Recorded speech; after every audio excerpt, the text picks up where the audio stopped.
Welcome to my apiary.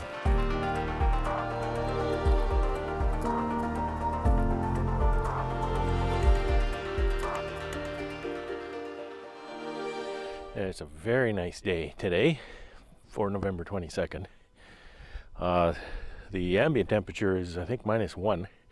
Very, very bright sun. As you can tell, I'm looking right at the sun. And I want to spin the camera around here for a second.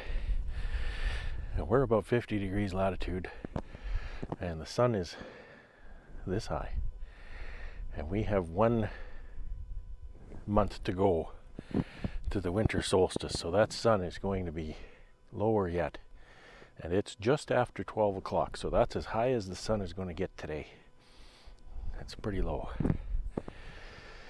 And I thought I would use today to do a little job here that needs to be done. It has needed to be done since the last August. Tires on this old trailer, they're not bad, but they're certainly getting kind of old. And bringing my sugar home, I was bringing 3 skids of sugar home, and each skid is in excess of 2,000 pounds. And the cap blew off of this tire. You can see it's gone from over the way down there to here. Just this side of it, though, oddly enough, it still holds air. I have run it probably 10 miles on back roads since, very slow. So today is the day to take that off of there, because on Thursday I'm heading to the tire shop to get tires put on the truck. And I was thinking, if this sucker is in the back of the truck, they can just put a new tire on that at the same time. So I hope this one is right full, which it feels pretty good. Because what I'm going to do, instead of dragging out jacks and things, I'm going to get my little half-ton hooked up. I don't want to start the diesel. So I'll get the little half-ton hooked up to the trailer. I'll put some planks behind this wheel on this side and back it up a bit. And that should raise this axle off the ground so I get that tire off. I've loosened the nuts already before I lift it off the ground. That's an order that I get wrong a lot. I'll jack up a vehicle and then realize I can't get the nuts loosened and have to put it back on the ground and loosen them up. So that's what I'm starting today with. I also want to get the snowblower on the tractor while it's warm out here. I've got some snow that needs to be cleared. Snowed again a little last night. Just a skiff, nothing major. But it is the season. I need to be ready for that. And yeah, heading into Winnipeg again tomorrow. Deliveries, I have an appointment, so I do deliveries again tomorrow. It's really good that I have deliveries when I have to drive in for other reasons. And that is what's going on.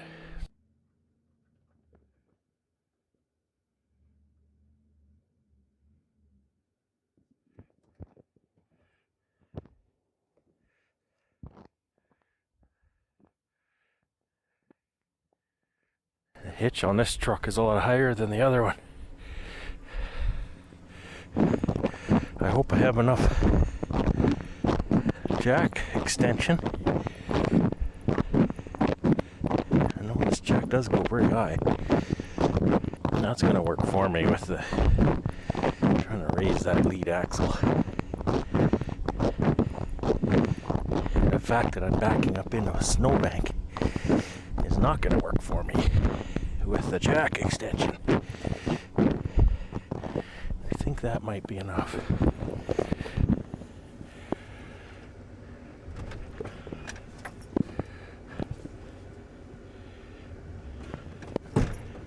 Oh, that's tricky with the snow. Doesn't want to back up straight. Didn't get straight. Now that's going to be a problem because the truck is going to always want to slide into the rut.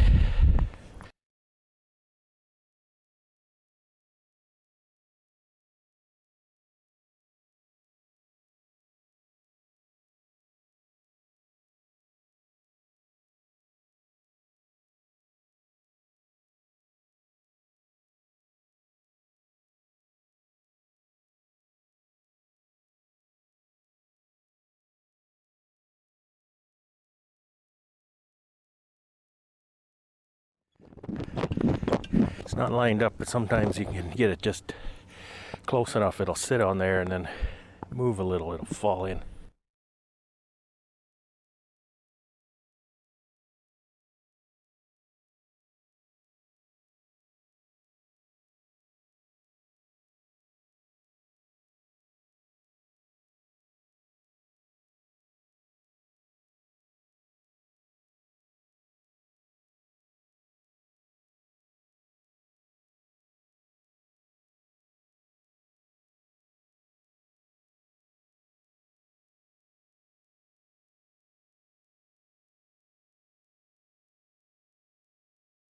Well, that is lined up perfectly. Let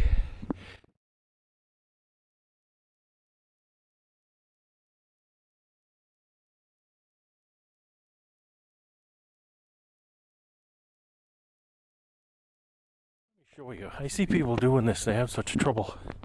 It is tricky, it's a difficult thing. Try to hook up a trailer by yourself. Okay, so what I've tried to accomplish here is I try to get the ring, and this is a pintle, but it doesn't matter. It's same concept with a ball. So I want to get the ring high enough it's going to clear the bottom of the pintle hook. So when I back up, I want that ring to hit here somewhere. Okay, so when I backed up first time, the bottom of the pintle hook sat right under there. So I just maneuvered the truck a little. I didn't actually move the back of the truck sideways. I moved the front of the truck sideways, which pushed the pintle to the right. So once I got the bottom of the pintle hook under the ring, then I've lowered the jack. There's still weight on the jack, but there's also weight on the truck.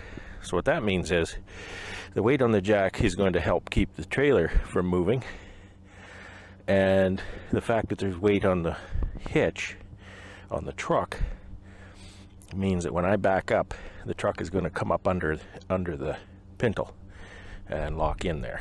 So it is tricky. It's difficult to get it, you know, lined up side to side, first shot, and all that kind of stuff. I've done this thousands of times, and it's still tricky. So I just see people do this all the time, and they don't really understand a good method. They just kind of trial and error, and it's random. Well, it's not random. You're trying to accomplish certain things at each stage.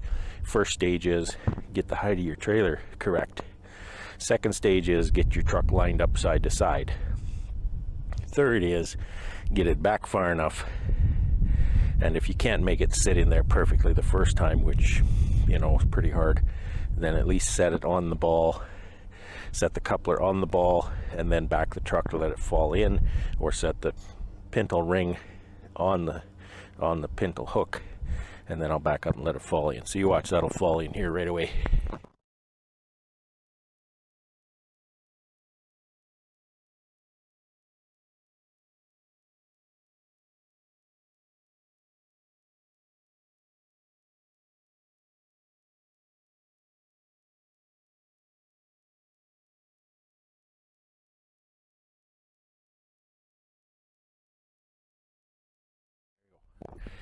And then this pintle just locks down like that. I don't need to do a lot else, because honestly all I'm going to do is push backwards on this, but I will put the catch on there. So I want to pick the jack up. A little half ton's going to load, and this trailer is way too big, but it'll carry it for what I need to do. Jack that up quite a bit. Alright, so I'll put a long one down first.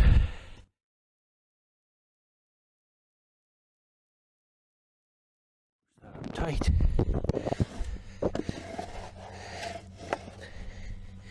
And I don't want to push this one right up against that, but I don't want the mud flap to be pushing it.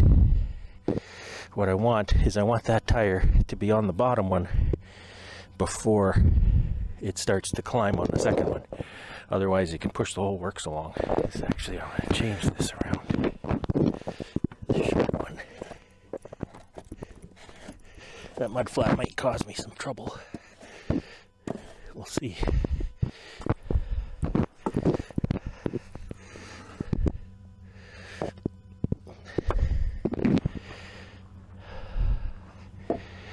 This should be enough. This should be high enough.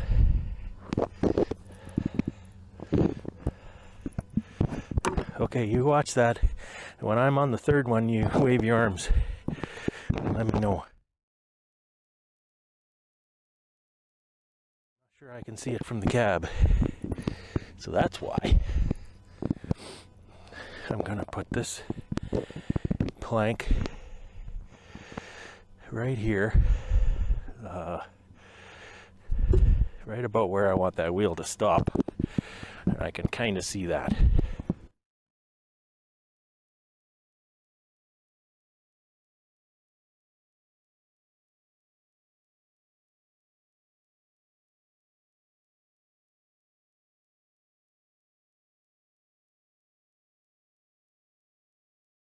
I'll admit that worked better than it did in my head. This is going to stay here until I bring the tire back. So now I need to finish taking that tire off. Another tip about backing up your hooking your trailer and stuff. It's not, it's not something you have to do. If you choose not to do it, that's fine. I won't come to your yard and tell you you're wrong and yell and scream at you. But I'll give you some advice. It may seem like something that's going to take a lot of extra time and going to be a lot of extra effort. But every time you get in that truck to reposition, back up, go ahead, move sideways, you are very well advised to close that door fully. I see people do it all the time. They jump in there, they back up their vehicle, and they run that door into something, and now they've got a door that won't close. It's not worth it. It's not worth it. It doesn't take time. And plus, if you think, well, I don't want to get all the way in the truck to move it, well, get all the way in the truck. The times that you're going to move and, you're going to fall out of the truck and it's going to take off on you. Safety is such a, you need to take effort. You need to make effort to be safe. It doesn't happen by itself. And I don't consider myself a super crazy safety police person, but there's certain things that I don't compromise on, and that's one of them, because it's not worth it. There's one time I back up with the door open, and I know it's a risk, and that's just when I see my hitch and I need to go back 2 inches or 3 inches. I'll leave the door open, I'll look at the ground, and I'll estimate 3 inches on the ground and use that as a guide. But it's not very far, and I'm very, very careful. That's your backing up advice. As far as closing your door, close your door. You don't want to mess up your truck. So now you can see this tire. She just came right off. It started there, and all the way to there. So there's not much full tread left on it, and it's I should let the air out of it.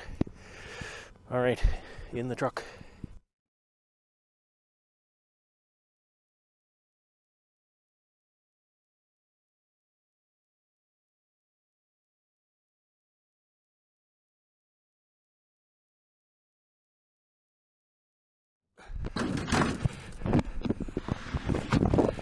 Tell you, 10-ply tire is a lot heavier than a standard tire.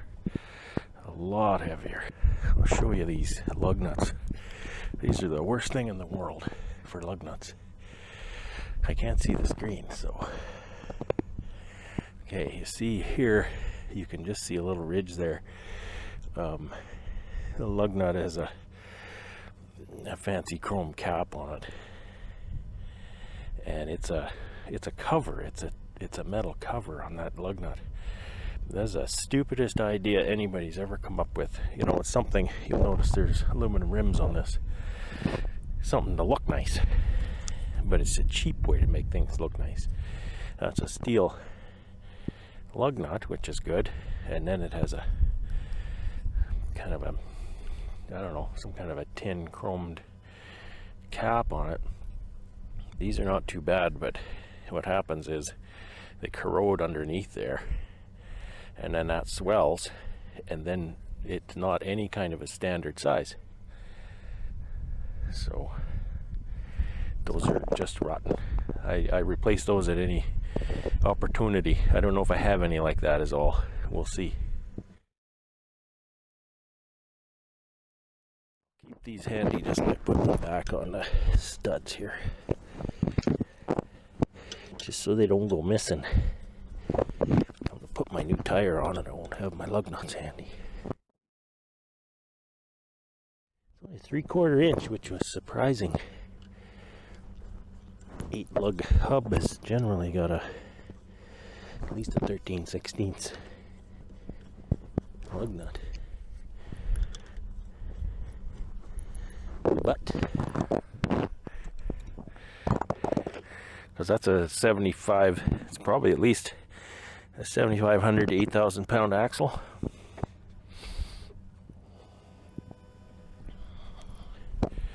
Alright, that little job is done. For my next trick, I need to get this snowblower on the tractor. One thing to do quite before you put it on, you can do it afterward, but some of it's easier before, is give it a nice grease job. I've already lubed the chute rotation. Let me show you what I use for that kind of thing. It's not very commonly known, but it's a fantastic lubricant for stuff like this. It's an excellent lucenol and an excellent lubricant. ZEP 45. Okay. So if you could find that, try it out. People always have their favorite penetrating lubricants, etc. And if somebody ever says WD-40, then I know they have no idea what a real lucenol is about, because WD-40 is terrible as a lubricant and a lucenol agent. WD-40 is a water displacement product. And I know WD-40 company makes different products, but I mean the original WD-40. So what's different about this stuff is not only does it penetrate really well, but it has Teflon in it, and it's excellent for outdoor sliding surfaces like that. So I've lubed where it goes through here. I've lubed the little joint down here, the little bushing it goes through, and the gears, the little worm and the gears with that already. And now I will grab my grease gun, and it's important to use a low temperature grease. This isn't quite as bad an application because it lives indoors generally, and once it gets cold, it's been running a while. So there's 2 grease points that are hard to get at once you put it all together. One of them's in here.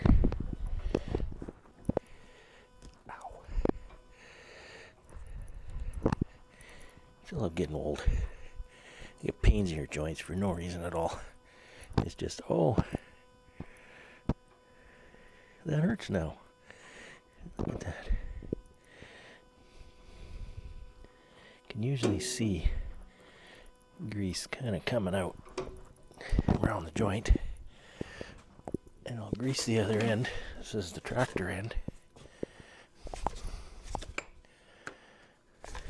In a like manner. That U-joint goes around and around. A lot of times there's a little grease nipple here.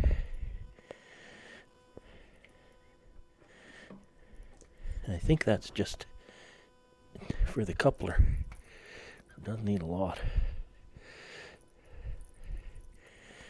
And the shear pin system. they don't want that shear pin to lock up and damage the machine. So this bearing has a grease nipple. There's a little bit of grease there. And you can walk right by that and get it on your pants. That's awesome.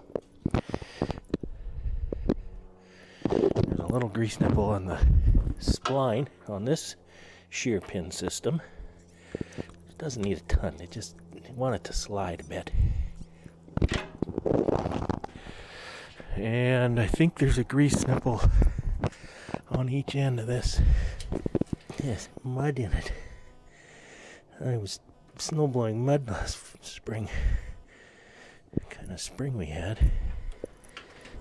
I think there's one here.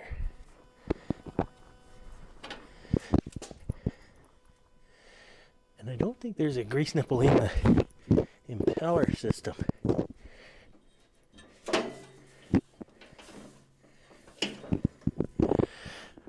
That's just lubricated from the gearbox. Okay, part of the process of this, you have to stay organized, because I'll show you. Step one is to take the ballast box off the tractor. And you gotta be ready, because I have to position the snowblower correctly before I do this part, because once I take the ballast box off, the snowblower is heavy enough I can't lift it with the tractor to move it around. So I need to be ready. And once I take this off, the tractor has limited lifting capability. So my first job is to lift this roll bar. ROPS, ROPS they call it. Rollover Protection System. A lot of farmers being killed under tractors. So this is a good deal.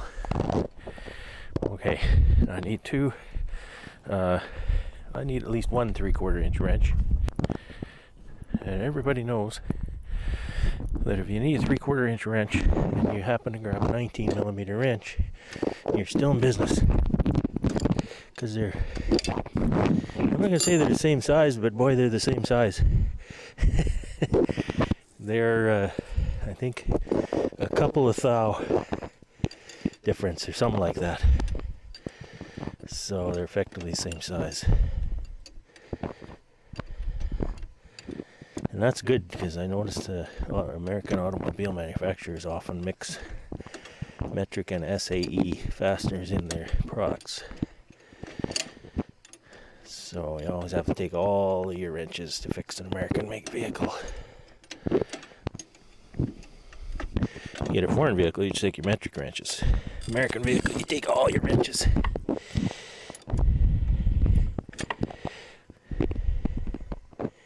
This is a Japanese. Can't say made, because they're put together in Georgia, Atlanta, I think.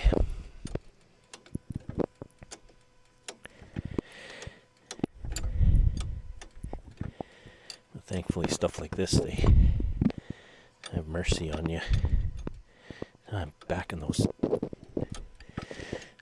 off those lock nuts for no reason. Gotta turn the turnbuckle. Put my Zep on here and help out. That's a good idea. So the box is not quite sitting on that pallet. That's a little bit of a difficulty.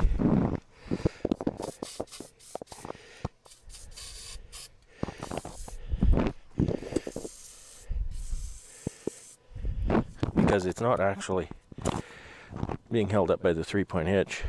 I've got it tied to the fixed supports.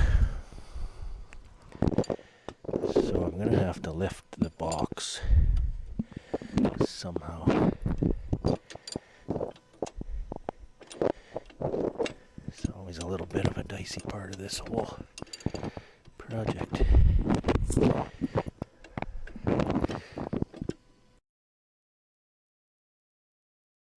It's getting pretty warm out here. I had to take my jacket off. Okay, so I was trying to take these little pins out. I don't have to take them out quite yet, but thought I would give it a shot.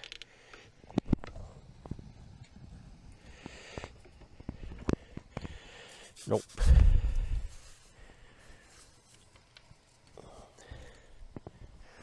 Alright, so like I said, these links here are fixed. So I need to lift that box a little. And I can do that in one of a number of ways. Oh, I can muscle that thing up, but boy is it ever heavy. I don't want another rerun of lifting that double. So we'll get the farmer killer out. These farm jacks can be a real dangerous thing. Okay, so I can see right away that I'm able to lift the weight off of that link. I'll spin it open. Actually, you know what? I don't need to spin it open. It's got a pin. I'll just take the pin out. Now when I let that down, it'll sit on the box. Mostly it's being held up there.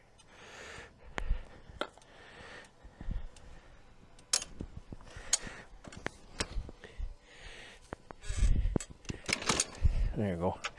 So it's sitting on the pallet now.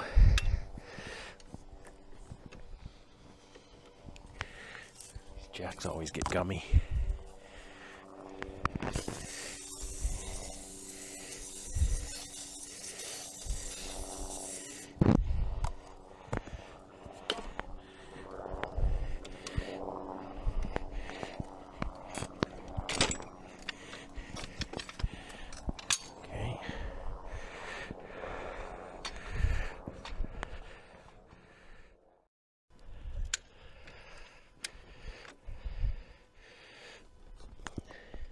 Just need the weight off it. Pull these little pins here.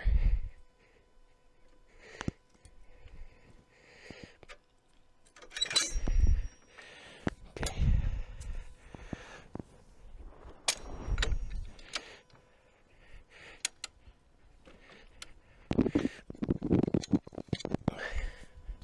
Yeah, I don't know what's wrong with this jack. I've looked at it. There's something wrong. I think his biggest problem is it's made in China and it's not made to last more than about the first or second time you use it. Another way to do that is a two-stage process where I'll jack that. I'll jack it up from the back here and hook those arms up to the 3-point, and then I can lift the box with the 3-point, set it on the pallet. Then that's fine too. That works as well. Just another step is all. Okay, get these bottom pins. They're kind of captive and they end up turned the wrong way. Okay, there we go. It's out.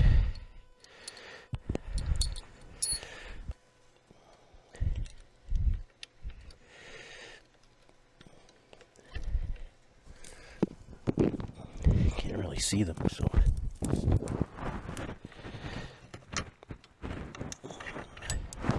you can see it. It's not that hard. Okay. And top link. So there's always going to be a bit of pressure on the top link. So you can turn this, except it's got a jam nut here, and then I got to go find a wrench and everything.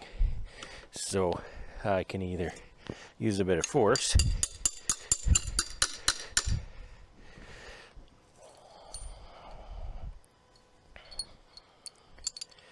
or I can move the tractor a little bit.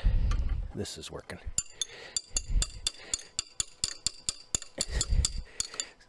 Something I just hit my finger about 3 times. It kind of hurts. Okay. People ask, what's this thing for? There's a lock up here to hold your top link up. Okay, I don't remember. Yeah, my blower has all of the pins ready to go. So I'm going to put all these pins back so they're here in the spring when I want them.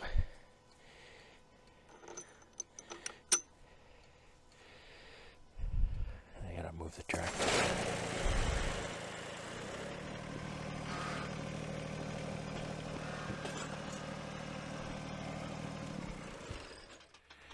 So of course lift arms hit the ground because I don't have them connected to the 3-point. That's not the right term. That's not a lift arm. This lift arm is up here. 3-point arms, something like that. Put these back in here. Sometimes I don't put the pins back and then I swear at myself in the spring. Like, where are the bloody pins?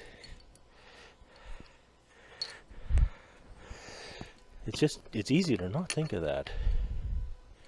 Kind of throw them in the box and then something happens and they disappear.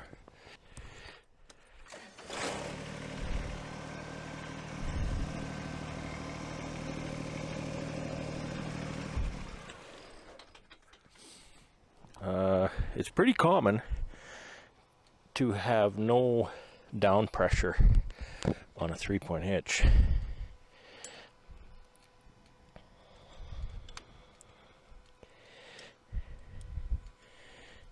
Remember which way that one goes.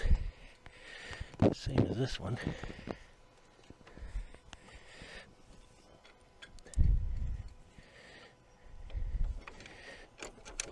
I call this thing a fiddly hitch because I think I need to put that the other way. Very tight clearance here. I call it a fiddly hitch because it's removable. You can remove this whole 3-point hitch from the tractor, minus the lift arms. And that's so that you can install, there's a backhoe that goes with this tractor. And the first time you do that, it takes you a while to figure it out. There's a lot of pieces and it's kind of weird the way it goes. But it works good. I don't take it off very often. I don't use the backhoe much. Some pretty tight clearances here. Okay, so there it is. Now we gotta go and put the snowblower on.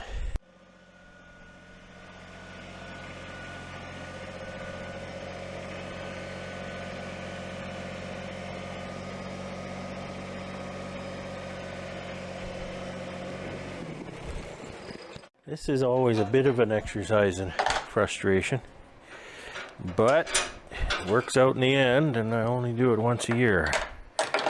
Well, I only put it on once a year. Taking it off isn't nearly as hard. This is when you need to spread those arms way out to get them around the snowblower.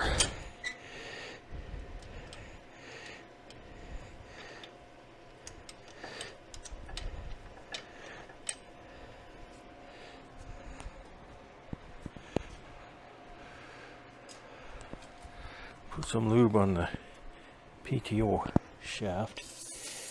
It always gets dirt on it in the summer. Just wash the dirt and lubricate things.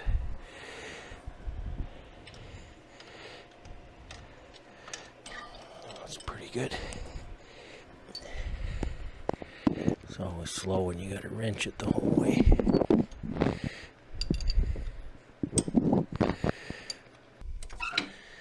That should be good. I didn't get it anywhere near centered. It's a little closer.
Three-point hitch, you always got to have 4 or 5 hands.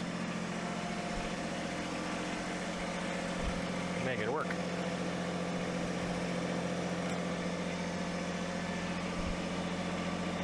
So, uplink first, I suppose. Seems like that's going to be the easiest one.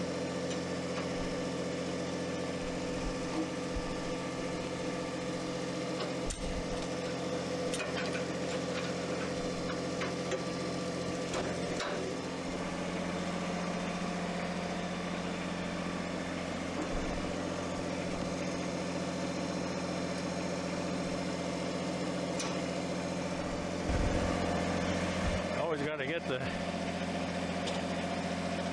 drive shaft in at the right point or you can't get it in.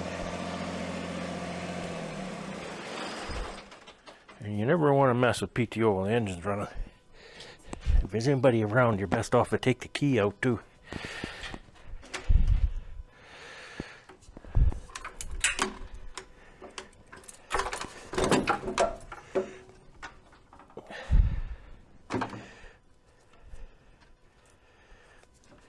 Because it does slide together, but it has a limited range of motion.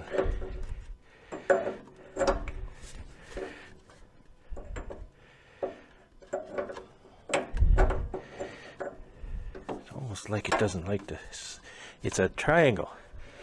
There's 3 ways to go in there, but it's almost like it doesn't want to go in just any of those 3 ways.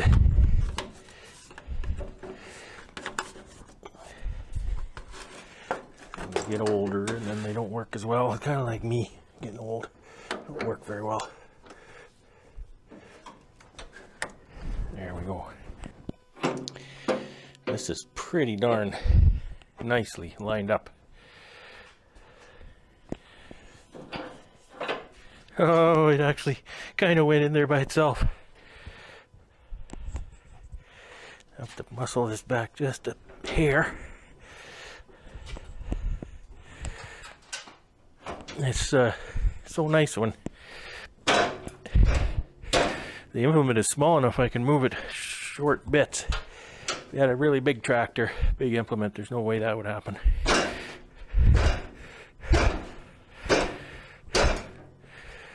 Bingo. One more. The last one's the hardest, of course.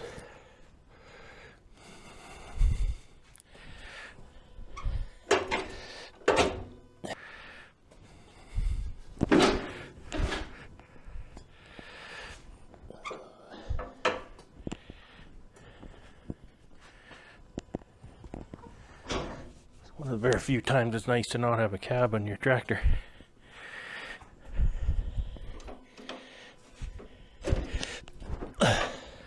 You know, I may just take this top link off again.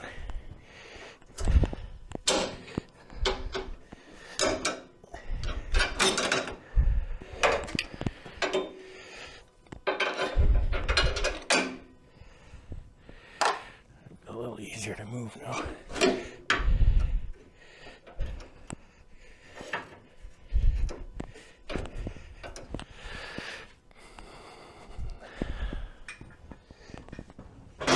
Oh, that's way too much.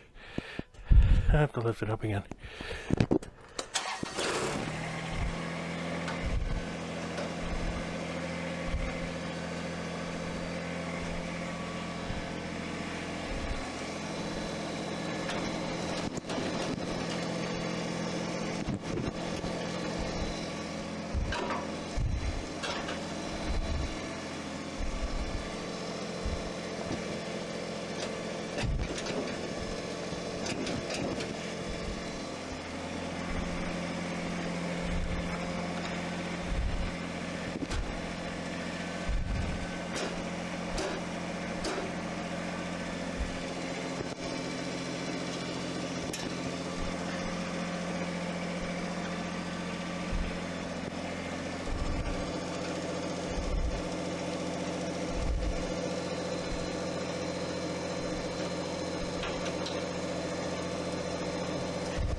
Ta-da!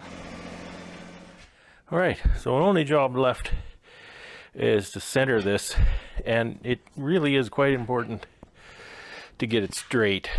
I can see that this side it looks low to me. I'm going to get rid of these pallets, and then I can fine-tune that. I've got a chain tensioner here, and so my chain is pretty good. Grease on the side here, ready to get all over my pants. So I just have to tighten the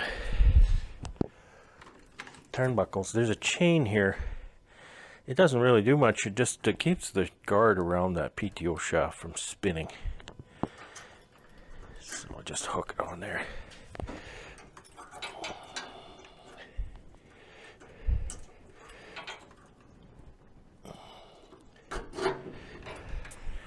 PTO shafts are very dangerous things. Lots of farmers be killed by those things.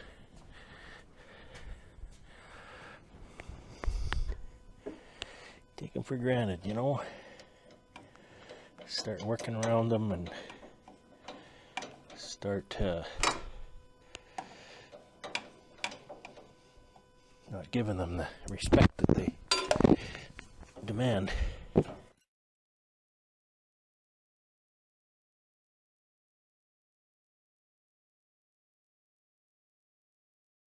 Stabilizers here should be tight, and they should be centered.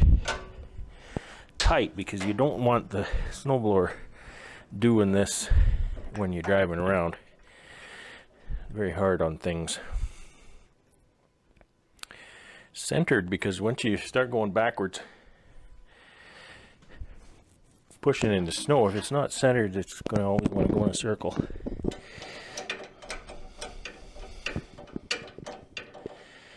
That's annoying. Little tractor is a hard enough time with that. It's a pretty big snowblower for the size of the tractor. Power-wise, it runs good, but it's just physically, it's a big deal. Okay, so those are getting tight, and now I need to center it. One way I can center it is to measure the blower to a common point on the tractor, you know, and I don't know if the body work is a good indication, but that's 33 1/4 to there. That ROPS is probably pretty close to centered.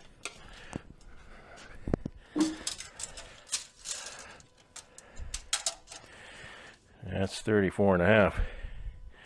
So it's definitely not square.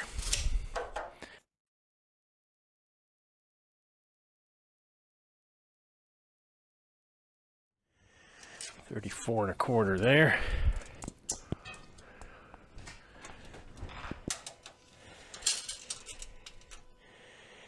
$33 3/4, a 1/2 inch.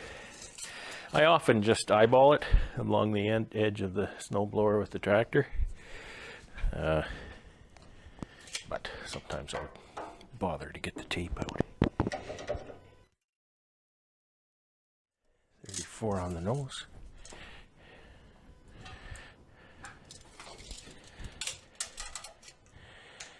That's just not quite 34. So a little bit tighter to this side.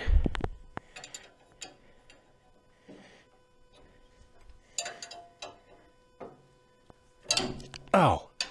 Oh! Just under 34.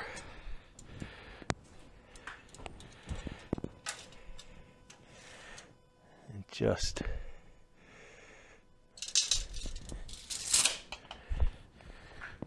a little bit over, so I'll tighten this one a little more. Bring it back, and that'll tighten it right up. Get the lock nuts tightened down. Jam nuts, I think, is the real term. Just the nut at the end that keeps things from turning once you get it set. Okay. And that is good. I'm going to get rid of this pallet, turn it around. I'll see if I can level it side to side.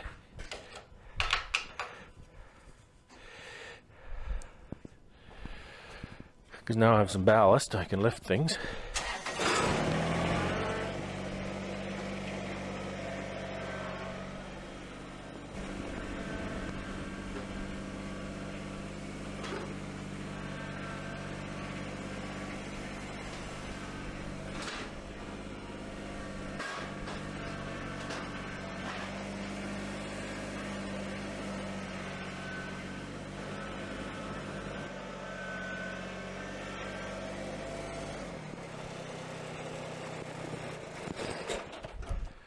Okay, job one to level this is make sure the rear tires have the same air pressure side to side, because that tilts the tractor in a remarkable way.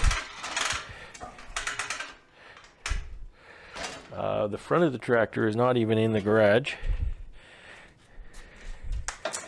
but it doesn't matter because the front, you may not know how tractors really are built, but the front is a pivoting axle side to side, so it kind of rides like a tricycle. The front axle will walk back side to side, so it doesn't matter how the front sits. That's about 23 pounds. You don't ever remember what should be in these tires even. For leveling, it doesn't matter as long as they're inflated, and they're inflated the same side to side.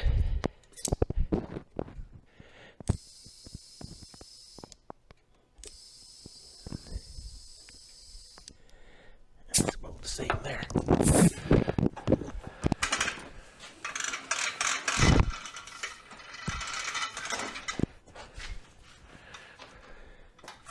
I love that retractable air hose. Highly recommended. Okay, so I'll let it down slowly and see which side contacts the floor first. See, there's an adjustment here. I can make that happen a lot slower. See, that's full speed now. Open up a little bit.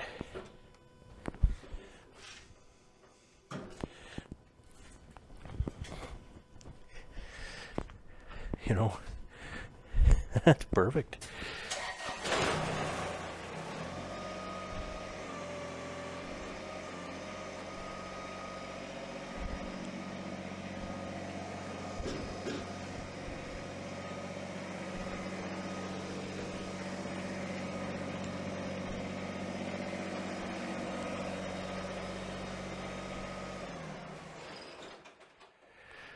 That's perfect. No adjustment needed. I'll give you a tour of what I was doing here. So this is the side-to-side height adjustment that I didn't have to move. So there's a a gem nut here, and then there's that big turnbuckle. This is the lateral adjustment turnbuckles, the gem nut I was talking about, and then the turnbuckle adjustment, one on each side. So tightening this turnbuckle then moves the implement that way, and tightening that one brings it this way. PTO connection, this is the pin style. You can't see it, it's over here, but there's a pin that goes sideways in there. Push it in, push the pin sideways, slide it in, and then it locks in. There's a guard here you can flip up if it's in your way. This is that support I was showing you. Once your top link is up, you can slide that in and it locks. There's a slot here.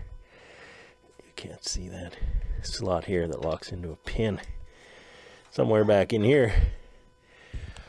And that's also adjustable, gem nut here, and then you can spin that. And that's kind of important, because that will adjust the snowblower top angle this way to that way.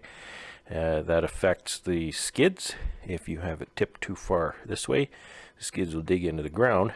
If you have it tipped too far back, they'll ride up on the snow. Otherwise, I like to run this pretty vertical.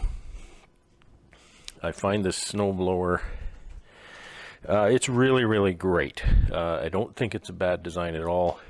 However, because the blower is so much taller than the auger, you can get into a situation where you're cutting into snow this deep, and then that much snow is now pushing straight on that flat piece of the chute, the bucket, and that's really difficult for the tractor to push against. There's not really a solution for that in this size of machine, because there's two ways you can fix that, and that's put a bigger auger, which would then make the auger really deep. Like, it would come way out here, it would make the machine far too big. Or run two augers. So you run another auger on the top, and that just increases complexity and expense and, maintenance issues and everything there. So, putting up with a little bit of performance problem with that pushing on. The problem is, usually if you've got snow that's like that high, often the top of it has an ice layer, so it's difficult for the tractor to push through that. So I often have to lift the snowblower up to run that ice layer through where the auger is, so it'll cut that ice layer. Yeah, so I think I'm going to clear some snow. I got some snow drifts and things to clear up, and give the little tractor a shakedown with my newly installed snowblower.